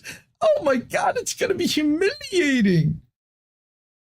They are going to absolutely melt the fuck down when they find this one out, which is Trump's Truth Social wins the okay to go public, and Trump's stake is worth more than $3 billion. So he's got enough money to take care of all of those financial civil judgments like the E. Jean Carroll and this other one where he's got to put up a massive bond. So cue the incoming meltdown.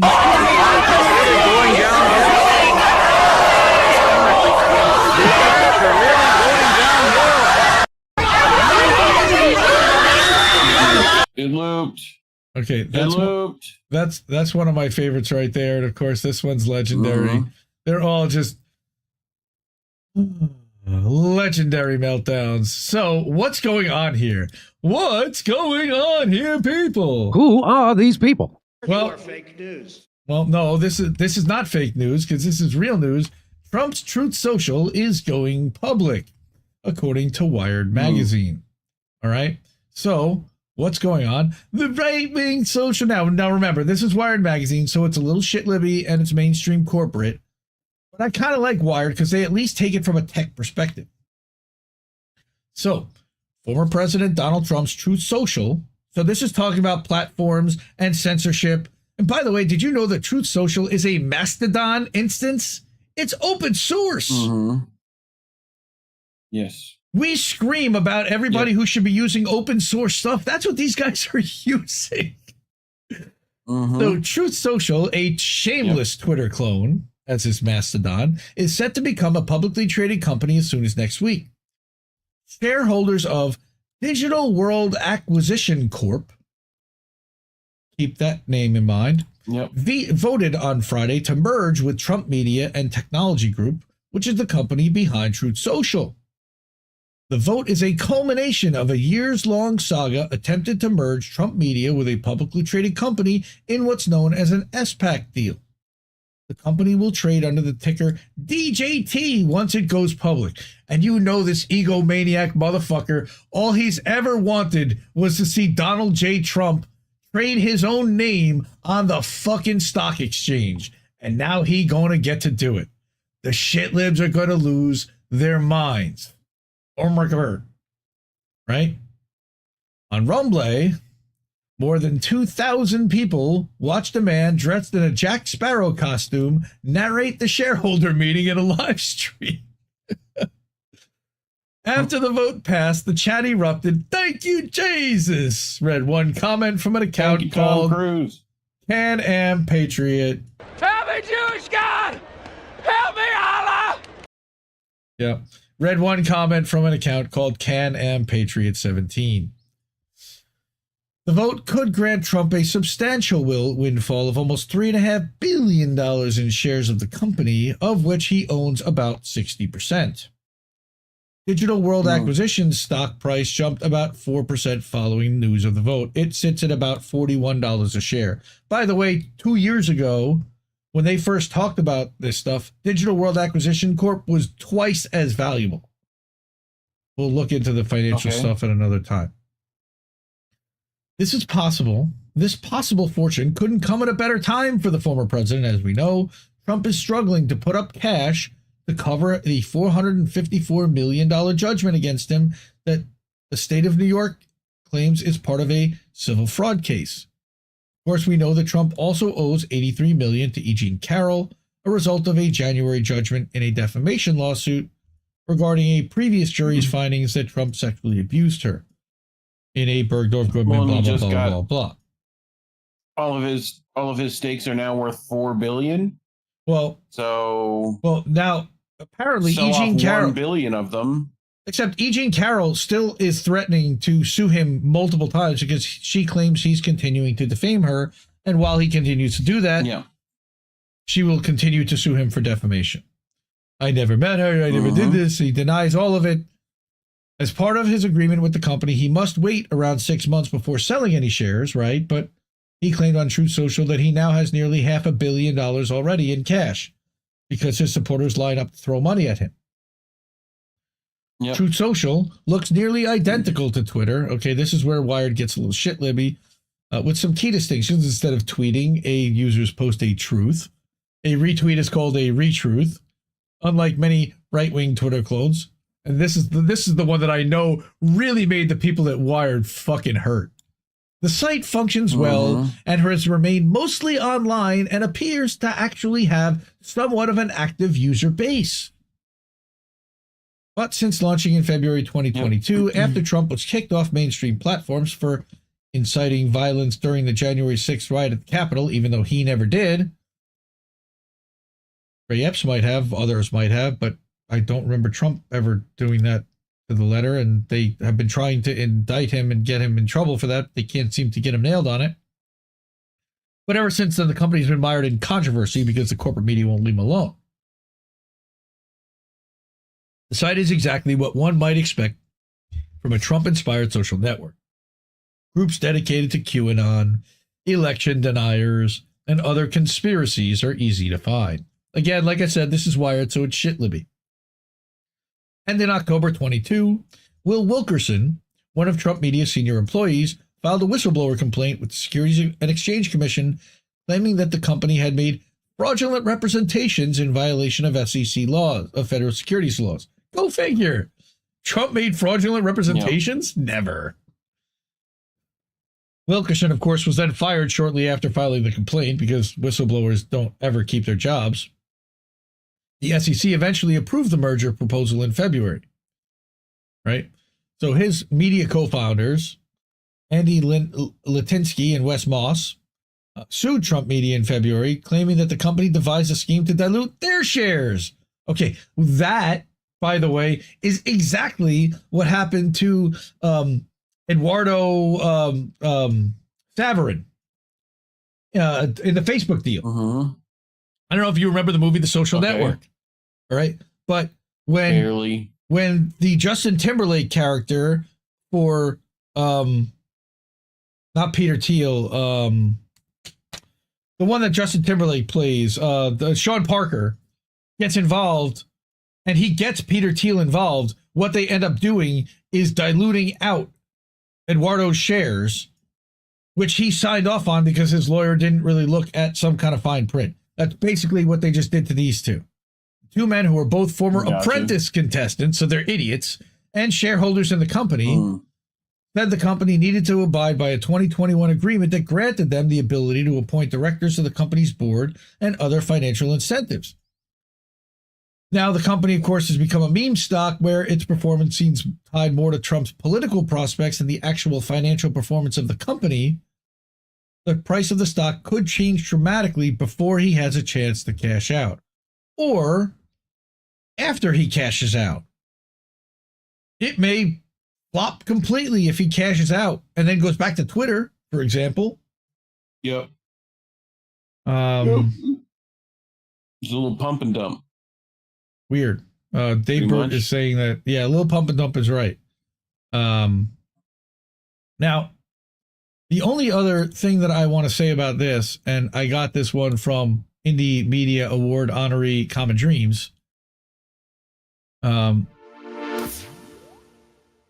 Now, we know that they're a little shit Libby, and that they definitely have a case of TDS still.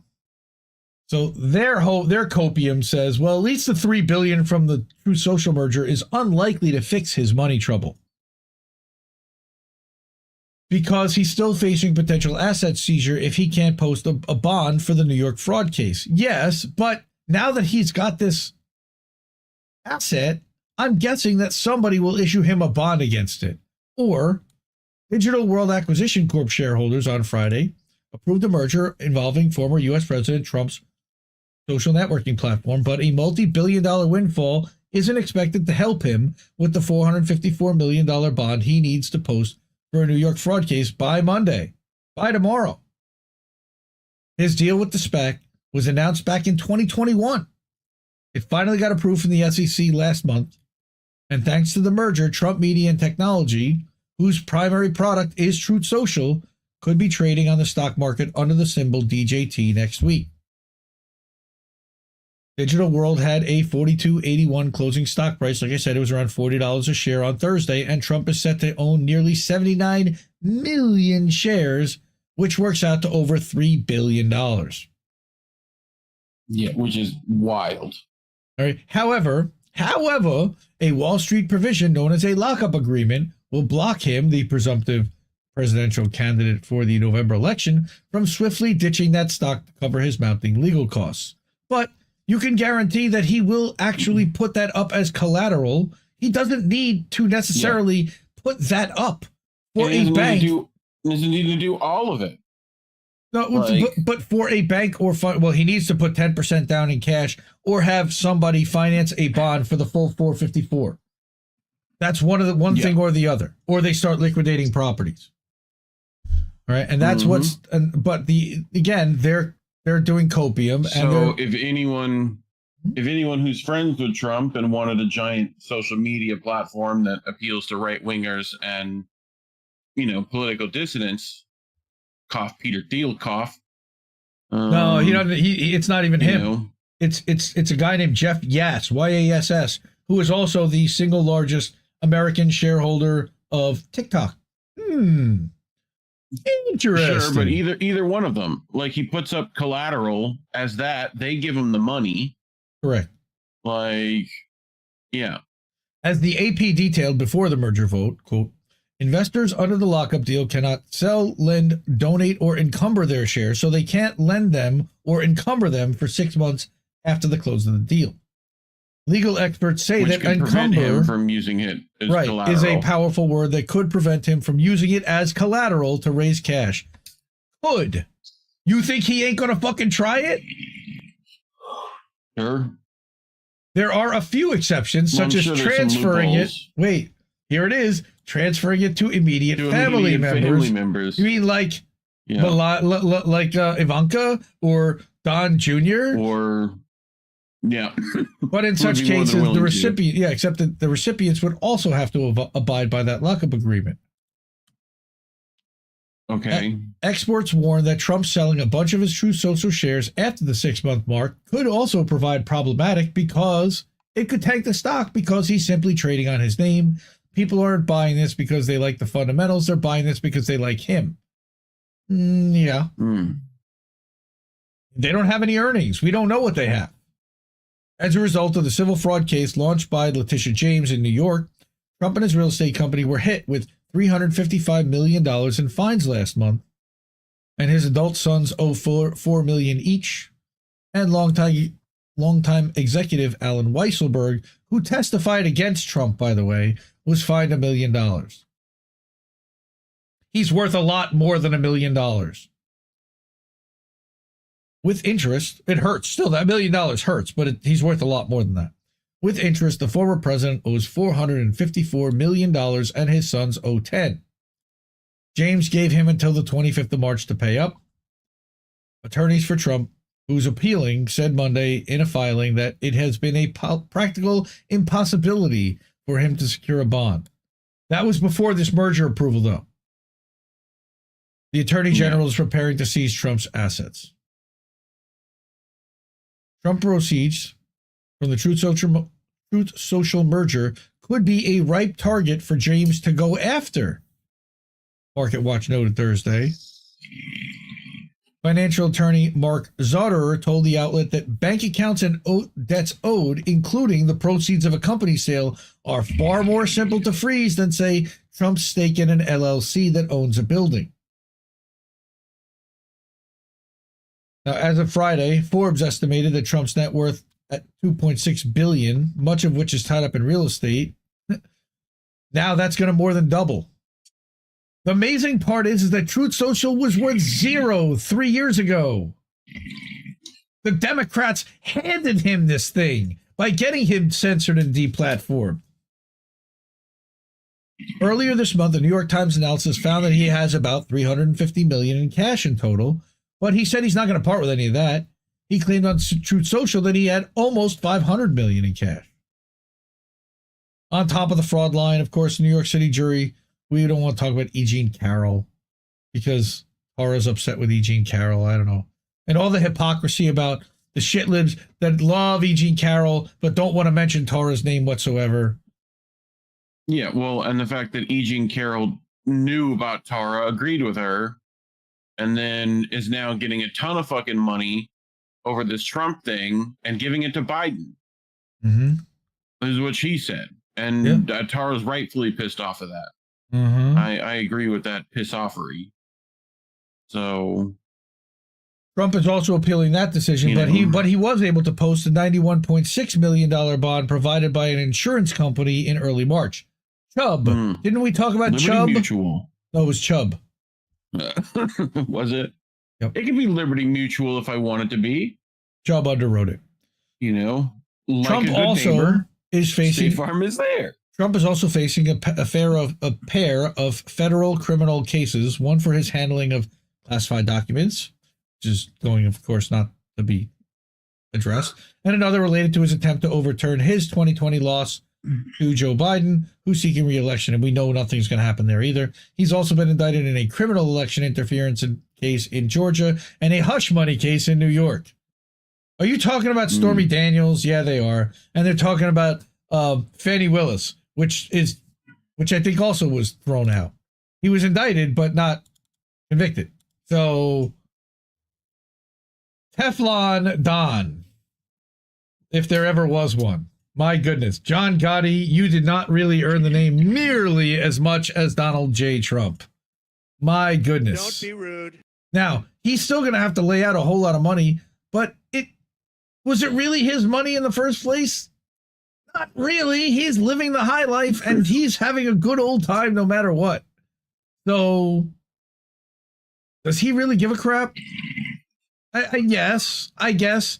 He wants to be president, and, you know, will he figure out a way to make all this go away if he wins? And this is what the shitlibs and Democrats are melting down, you know, about as part of it. You know, this is why he'll make it the last election ever, so he doesn't. Whoa, you just really pixelated hard.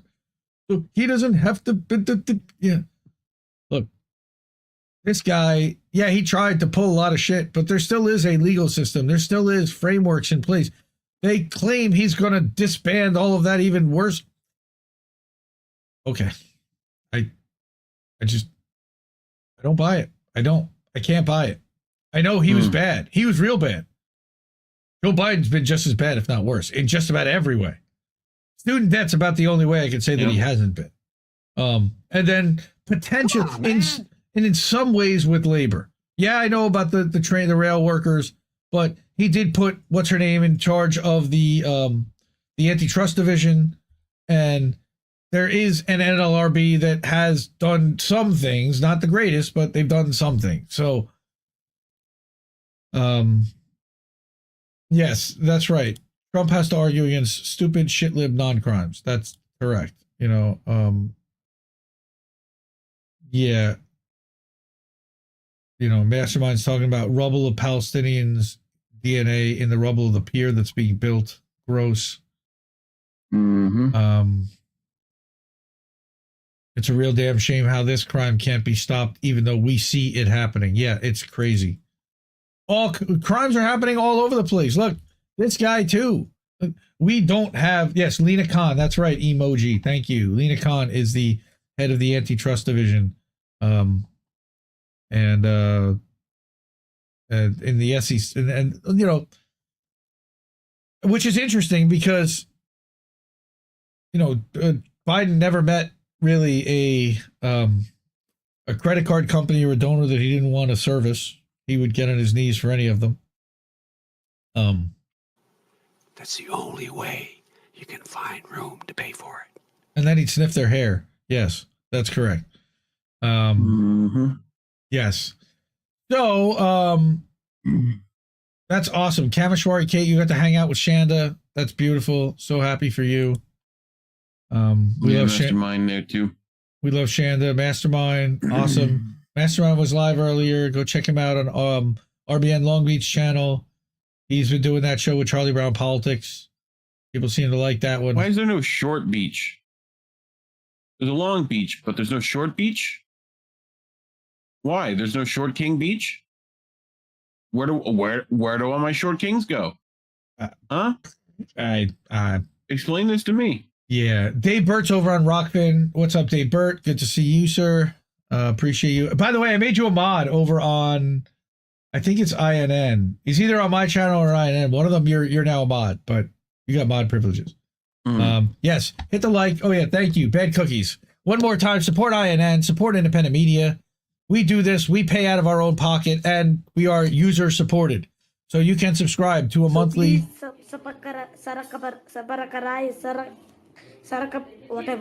Whatever. That's right. Whatever. Patreon.com/Indie News Network. IndieNewsNetwork.substack.com. That's an easy monthly subscription, and you can get a lot of good stuff over there. Rumble.com/C/Indie News Network, and the Cash App, $Indie News Network. That's INDIE News Network.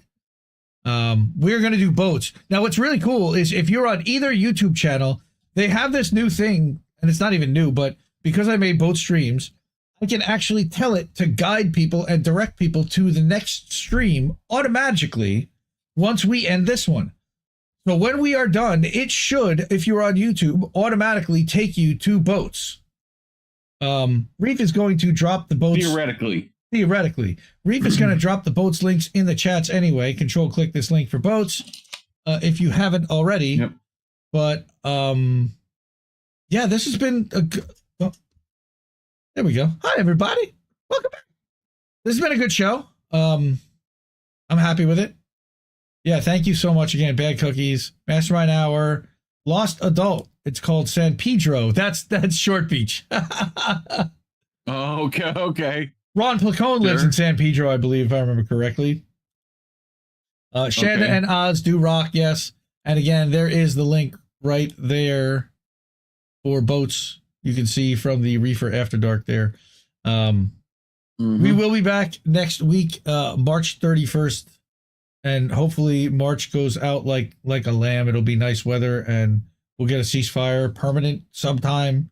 Maybe some kind of judgment against what's happening. somebody step in, stop something. We may talk about what happened in Russia next week once we figure out a little bit more about what happened. I wanted to maybe cover that, but I really don't know. So thank you so much. $2. No. Dave Burt over on the Rockfin, he said pay to play. So thank you. Appreciate that. Oh, those Russians. Yeah. So peace to all. Support independent media. We need it more than ever. I love you all, and we'll see you for boats in a few minutes at midnight. Yep. Keep listening to what Boats had to tell you.